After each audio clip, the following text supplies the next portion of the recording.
has inspired artists and sculptors to copy it throughout the centuries.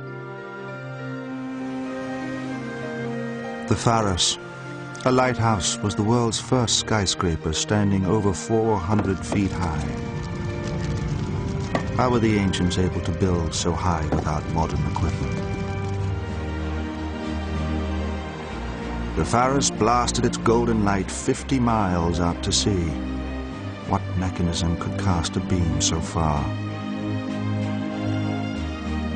For centuries, the secrets of its construction lay hidden beneath the sea. So we are on the place here, on the underwater site.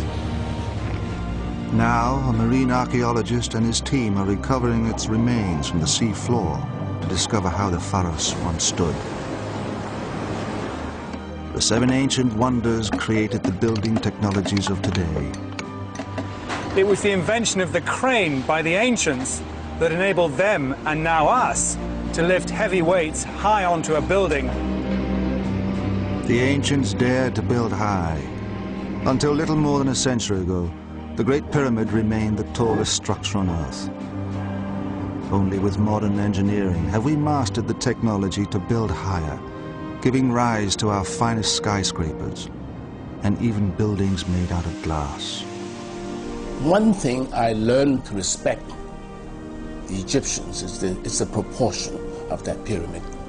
The Egyptians were right 4,000 of years ago. The ancient builders took risks to attempt the impossible. Now, nothing is left to chance. The computer has allowed us to test designs that before we couldn't have tested.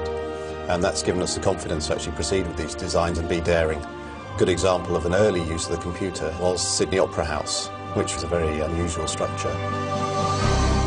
Today's creations stretch to the heavens, but their foundations